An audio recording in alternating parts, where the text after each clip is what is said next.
How? Who are some of your musical idols? Oh man, Yo Yo Ma on that cello. Ah, I love him. yes, He's amazing, yes. amazing, amazing, amazing on the cello. One of my piano inspirations is Andre Watts because he's of African American descent, and he really made a name for himself in the classical piano world, and he really inspired a lot of people. Growing when I was growing up, I know my dad used to watch him and always want to tune in when he was doing a concert series on PBS. But Andre Watts is definitely an inspiration in my community as a classical artist. Sean, and this probably is unfair to you, but I like this question, Okay. and I really want you to answer it again. Sean asked, "Where do you see your music school in 5 years?" And I know you answered it, but if you had to do it again, if you had to give another answer, what else would you say? Well, I would see my music school as the school that people would probably choose to send their children to or choose to attend um, in 5 years. So that's answer A- B. Any any philosophies that inform how you conduct your life on a daily basis? Man, I think there's this quote that I really enjoy, and it says, "You can never reach a higher standard than you yourself set. So set your mark high, and even though it be by painful effort, extend the whole length of the ladder of progress, and let nothing hinder you." So when I do attempt to start my day, all I'm thinking is extending that ladder of progress to the full extent and letting nothing hinder me. Extending it and letting nothing hinder What me. kinds of things sometimes might hinder you, or you believe hinder some of the people you come in contact with, that you might encourage or inspire to adapt parts of that quote or that quote? What are some things that challenge you on a perhaps on a daily basis in in the context of your school? Being tired. Tired. Yeah, because I do work. I do work in a private school as well, so that's what I do during the day, and then the evening times from about 3:30 and on, I'm teaching privately. So my days are extremely long. What keeps you going? What keeps me going? Being able to touch lives. Just being able to say tomorrow I get to see these set of students. And moving into that day with that in mind, that I'm gonna see them and gonna be able to share something. That's what keeps me going. You gave me a quote, your personal quote today, Hmm. which I placed in your ad. Hmm. Teaching today to touch lives tomorrow. Right. Why is that so important? It is because sometimes we don't think long term. We're in a society that is get it quick and it's only for right now. And when I envision things, it has a purpose in mind, and I see tomorrow even in right now. So with that vision, it takes faith to see that, because you don't know how it's going to get done. You don't know where the resources are going to come from, but you have to believe that you can see tomorrow happening. So that's, what I do for today is not just for today. It's for the impact should be for tomorrow. So that's why I go hard or go home. As I'm listening to you, and you mentioned your age earlier, and you said, "Oh, I wish I was younger." But to me, from my standpoint, you are, relatively young. And I like to say, I love this saying that it gets better with age. especially when you think of a wine or you think of the ripening of fruit or anything, the passing of time helps to mature it. But I like to place a little twist on it. And when I listen to young people like you and the much younger lady that was on last week, I think of yes, it gets better with age, but age has nothing on belief and faith. To me, it doesn't matter what age you are. When you have belief and faith, that is like the greatest catalyst, right? Wonderful. Who or what is motivating you these days, giving you that extra push? I hate to use this as the No, don't. default answer, but my students. Your students. Absolutely. But that's good, though. Absolutely. That's good. What are some steps you take to engage and get the very young focused, especially when they are distracted while teaching them music? I get them to focus on melody and just the enjoyment part of it. Melody. Absolutely, the melody and the enjoyment of it. You know how it. I try to put it together for them because sometimes it can be very abstract, especially when they're young. Like Mary Had a Little Lamb is just not Mary Had a Little Lamb because they play it so slow. Right. Or so I really, start them on rhythm from a very young age because once they can learn to count, then the song comes alive. Because without counting, it's just random notes that are being played one after the next. And I love to play a game with the young ones where I'll say, well, mommy's right here or daddy's right here, and they want to guess the song. And sometimes the parents really just can't guess the song, but eventually, and I think it connects with the parents as well, because it's that one moment when the child plays and they guess the song right, it just comes together for everybody. Because they just see the evolution that's taking place with the child's learning at such a young age. I see what Karen meant when she said she enjoyed the way you get the parents involved in the audience. Passion is energy. This is Oprah Winfrey's quote. Passion is energy. Feel the power that comes from focusing on what excites you. If this is true for you, Beverly, how does your passion for music energizes and encourages you to keep going?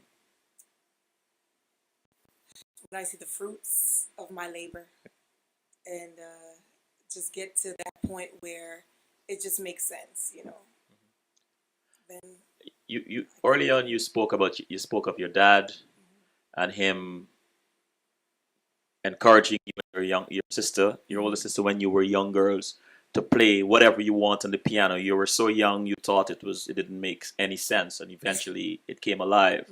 It made a world of sense. And your mom being a singer, and you have been inspired and influenced by their actions and the things they do. Your dad always coming home and putting you guys to play the piano and teaching you something on the piano. It's always when you go out, you on his shoulders, you on his shoulders and your sister in his arm. Which it tells me that you're an obedient soul. You're an obedient kind of person. You listen, and it's obvious you do because you followed your passion, and here you are. But what voice do you usually listen to? Advisors, mentors? Why are you laughing, Beverly?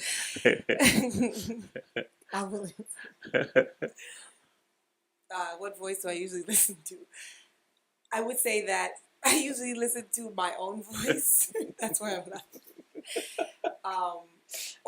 Or sometimes the voice of those who might be in line with what I'm thinking, and that's not necessarily always a good thing. Right. But I'm learning now, more so now, to just be a little more flexible, because it's not only one road that leads to where you're going. There are many roads, and sometimes some roads might be shorter or longer, but just again going back to that reflective moment that I do try to have on Mondays, where I look back and I try to see where I can do better and what people have said and the advice that they've given and the advice that I think that I have for myself and just try to see where it all fits in and bring that, bring it all together to just, make If you had the chance to go back in time, hmm what would you tell that 15-year-old girl growing up in the Bronx? I would tell her that life is not what people make it seem. It's what you make it. Light is not what people make it seem, is what you make it. Absolutely. What's your daily habit to keep you grounded? I wake up in the morning and I meditate and read and pray and go running. And running for me is the place where I feel my most free, well, my freest, where the wind is against my chest and on my back, and it's just a moment of thought. So there are some Where people who are listening here tonight and saying, I make an effort to walk. I make an extra effort to run. I don't know about the wind, running so fast where the wind slaps my chest. Nice, Beverly. I think you'll be receiving some phone calls later on. hey, That you move so quickly that the wind slaps you. Nice, Beverly. I hear you. I hear you. What kind of songs you like singing? uh, songs that inspire Uh-huh. and songs that are fun and that energize people. Can I dare you? Can you dare me? Yes. Are you spontaneous? I am very spontaneous. Can you give us what do you call it in music? A bar, a verse of one of your compositions? Okay. This is one of the compositions that I enjoy the most because it motivates me. This is something that really does motivate me, and it talks about faith. So I'll give you the chorus of that song. Go ahead. Though the mountains may rise in my life, the seas may roll and cover me. The ground may move from under my feet, but it only takes faith. And the clouds may block the sun in my way. Disappointments will spoil my perfect day. Those rainy skies can't stop this parade, but it only takes a little faith. Yes, it only takes a little faith. And that's the song. I didn't want you Paused to a little. stop, but I didn't want you to stop at all. That's beautiful. And you composed that? I did. Wow. What kind of music do you listen to relax? Oh man, Take Six. Harmony. I love vocal music. Oh, and I relax to them. What is your center, your anchor, which keeps you grounded? Faith in God. Faith in God. Absolutely. What do you do for fun, Beverly? Apart from running against the wind. What do I do for fun? I like to play organized sports for fun. Mhm. I enjoy basketball and football. I I love anything outdoors. I love nature, walks. I love hikes. I like riding my bike. I love amusement parks and riding roller coasters. With time and age, I could only ride roller coasters maybe like 5 or 6 times, but that's something that I really enjoy. What are you most proud of? Where I've come, how far I've come, and in just the stages of my life, especially the past 3 years. I feel like I've grown the most, and I just love to grow, because I feel like if you're alive, you have to, you should want better for yourself every day, and I just love those growth moments. Is this your dream profession? It is. If you had a chance to try something else, what would you try? Music. What in what way? The same way. I see. Absolutely. And what's next for Beverly Burton? What's next for Beverly Burton? I'm working on my album. Finally made time to do it. Tell us about it. I mean, if you don't mind. No, I don't mind. I've been writing songs for years, and I'm always able to share it with an audience, and I think that's why I do, my local concerts, and every year I do, a few performances of my own that I sponsor, and that's just like a serious, expensive hobby of mine. But I I really enjoy doing concerts, but I got to the point where people are just like, we want to hear your music outside of that one-time event or two-time event per year. So just to be able to share my music with the world, I don't know where it's going to take me. I really don't have a goal in mind as far as where it's going to lead. But just in terms of my music, I just want people to experience it and to enjoy it. And so I'm working on an album. I haven't titled it as yet. It's a lot of my old compositions from 2002 that I've written when I was in college that people still enjoy. So up to a song that I might have written within the past couple of months. So just getting the range of songs together, and I've started recording, and I'm just having fun with it, just so people could share in that fun. Finish the sentence for us. I look forward to Sunday evenings to get into my bed or sit on the couch and watch TV after a long day of teaching. Is there a favorite time of day or night that you enjoy writing, or you find that your inspirations come mostly? It's just random. Okay. Yeah, it's a random moment. Before I ask you the last question, I want to give you an opportunity, and I'm going to create this scenario. You're in front of a group of young people from all backgrounds, some delinquent, different kinds of troubled backgrounds, some not so troubled. And you have an opportunity to tell them or motivate them, inspire them. What would you say? I would say to them, look around. Everybody in here is your reflection. Because it doesn't matter what your background is. You all need each other. You, like going back to what I said, where we all have strength that someone else doesn't have, and vice versa.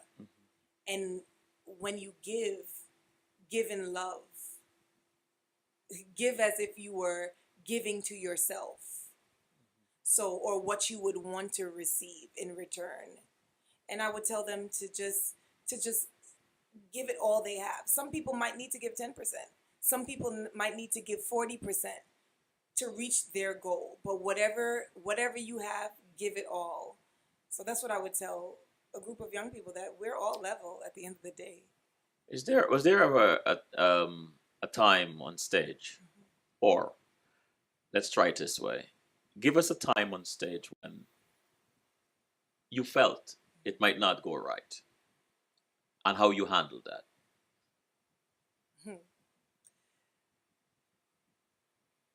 There was a time on stage recently, September, and I bought a cello in August, July, the end of July for my birthday, and Happy birthday!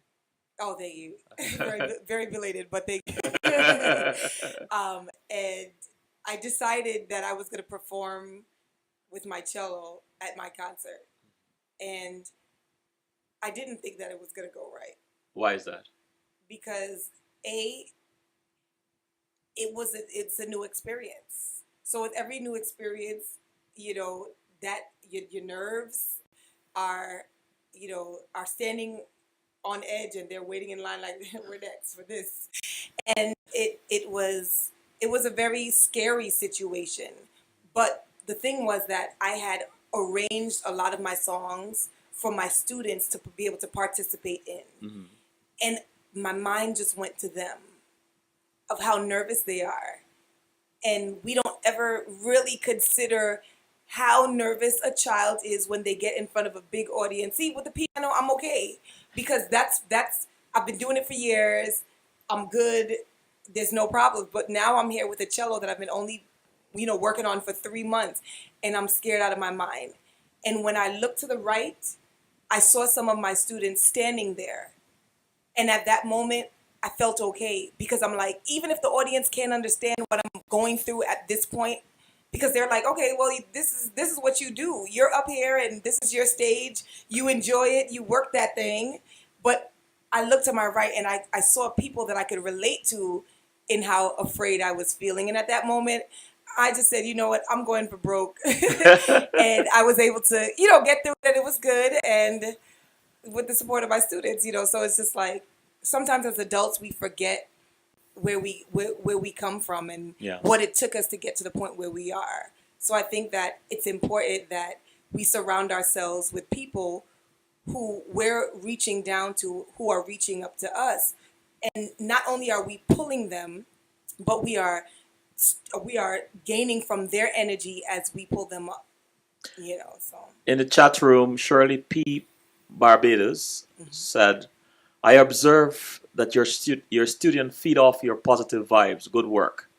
And Shirley P. Barbados said again, well, I guess it's the same thing.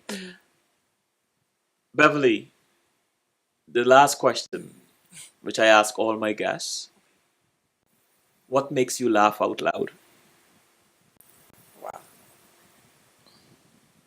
Wow. I think I make myself laugh out loud. You do? I do. And just reflecting on those moments, those growth moments where, you look back and you're just like, did I really do that? Those are the things that make me laugh out loud. Only because either they can make you cry if you're still there in that moment and you haven't grown, or if you're trying to move in a certain direction and you could look back and kind of laugh on those things that you've grown from. So those are the things that really make me laugh out loud. Well, thank you. Thank you. You're welcome. Thank you for coming on tonight. You have been candid. I enjoyed the conversation. You're quite an inspirational person. I'm confident that the young people who listen tonight have learned something from you.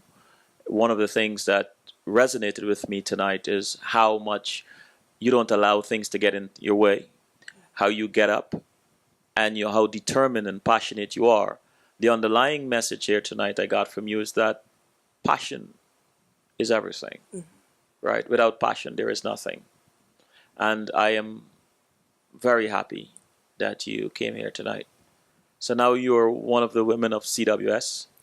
And I will be inviting you're welcome to come back at some point. Absolutely. Sean P., let me slip to the chat room, said, great spirit, wonderful person with a gift that keeps giving blessings. Thanks, Sean. Thank you, Sean. Thank you, Shelwyn, as well. Anything surprised you about CWS? Just how warm and just the energy that you exuberate towards your guest is just so easy that it just makes it so easy to share, the things that are on our heart, and just the quotes that you have shared with the audience tonight and shared with me as well. I can take from that, and I've already posted some on Facebook. Oh, really? I have. But I will take from that and, just continue to be an inspiration as well, and giving me this opportunity to share. I couldn't have shared without your opportunity, so I'm appreciative to you. Thank you so much. Absolutely. James Reed said, that is very true. She has inspired many people and will inspire many more. Thanks to God. Thanks to God. So, good night. And I am inviting you back. Please do come again. And keep up the good works. Thank you.